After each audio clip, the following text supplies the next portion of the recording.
বিয়ের রাতেই প্রেমিকের হাত ধরে পালিয়ে এসেছিলাম পার্লারে সাজতে গিয়ে, আর বাড়ি ফিরিনি। যখন প্রেমিকের হাত ধরে যাচ্ছিলাম তখন রাস্তায় আমার হবু স্বামীর গাড়ি যাচ্ছে দেখেও এক বুক আশা নিয়ে প্রেমিকের সাথে পালিয়ে আসি। আমার একটা বারের জন্য মনে হয়নি আমি কোনো ভুল করছি না, তো তাকে আমি অনেক বিশ্বাস করতাম এবং ভরসা করতাম। আমাদের 4 বছরের ভালোবাসা মিথ্যা হতে পারে না। রাত গভীর হচ্ছে, প্রেমিক আমাকে কোথায় নিয়ে যাচ্ছে আমি জানি না। পরনে লাল বেনারসি এবং গা ভর্তি গহনা। প্রেমিককে বিশ্বাস করেই তার কাঁধেই ঘুমিয়ে পড়ি। হঠাৎ একটা ঝাঁকুনিতে ঘুম ভাঙলো আমার। ভোর হতে চলেছে, এ কোথায় নিয়ে আসলো আমাকে? আমাকে নিয়ে গিয়ে একটা রুমে বসালো। সে আমার কাছে আসলো। প্রথম তার ছোঁয়া পেলাম আমি। আমার থেকে আমার ফোনটা নিয়ে নিল। আমাকে বলল বিকালে আমাদের বিয়ে হবে, আর আমার কাছে যত গহনা ছিল সেগুলোও সে নিয়ে গেল। কিছুক্ষণ পরে রুমে খাবার আসলো। আমি তখনও জানি না আমি কোথায় আছি। মনে মনে খুব কষ্ট হচ্ছিল বাবা মার জন্য। তারা যদি আমার সম্পর্কটা মেনে নিত তাহলে আজকে আমাকে পালাতে হতো না। না জানি কি হাল হয়েছে আমাকে না পেয়ে। এসব 7-5 ভাবতে ভাবতেই দরজায় টোকা পড়লো। আমি ভাবলাম হয়তো আমার প্রেমিক এসেছে। দরজা খুলতেই 5-7টা ছেলে আমার রুমে ঢুকলো। এসেই তারা বলল,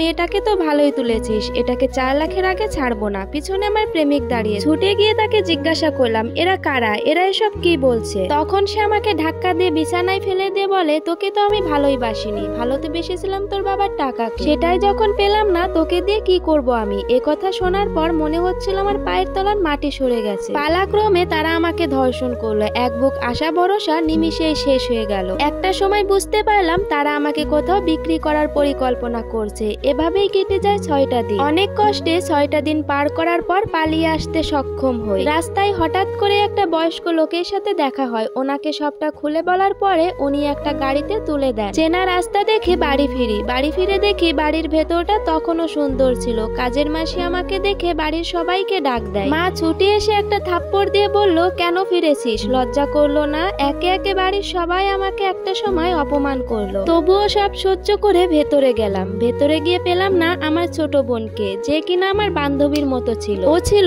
বয়সে আমার থেকে 6 বছরের ছোট। পরে কাজের মাসির থেকে জানতে পারি আমি পালিয়ে যাওয়ায় মান রাখতে ওই ছেলের সাথে আমার বোনের বিয়ে দেওয়া হয়। সারা বাড়িতে জিন্দা লাশের মতো ঘুরে বেড়ায়। বোনও এসেছে জামাই নিয়ে। কি দারুণ পুরুষ পেয়েছে সে জামাই হিসেবে। পেশায় ডাক্তার, অনেক সুখী ওরা। আমি নিজের ভুলেই নিজের কপাল পোড়ালাম। আমিও তো চেয়েছিলাম যে একটা সুন্দর সংসার হোক আমার, কিন্তু বিশ্বাস করে যে এত বড় ধোঁকা খাবো তা আমি ভাবতেও পারি। এই সম্পূর্ণ স্টোরিটা একটা আপুর জীবন থেকে নেওয়া। এই স্টোরির সাথে আমার লাইফের কোনো রকম কোনো মিল নেই। আজকাল দুনিয়াতে কাউকেই বিশ্বাস করা যায় না। এই স্টোরিটা তার একটা জলজান্ত প্রমাণ। আমি সকল অবিবাহিত বোনেদের কাছে একটাই রিকোয়েস্ট করব, এমন কোনো সিদ্ধান্ত নেওয়ার আগে অবশ্যই একটু ভাববেন। আর আপনার বাবা মার নেওয়া সিদ্ধান্ত কখনোই ভুল হবে না।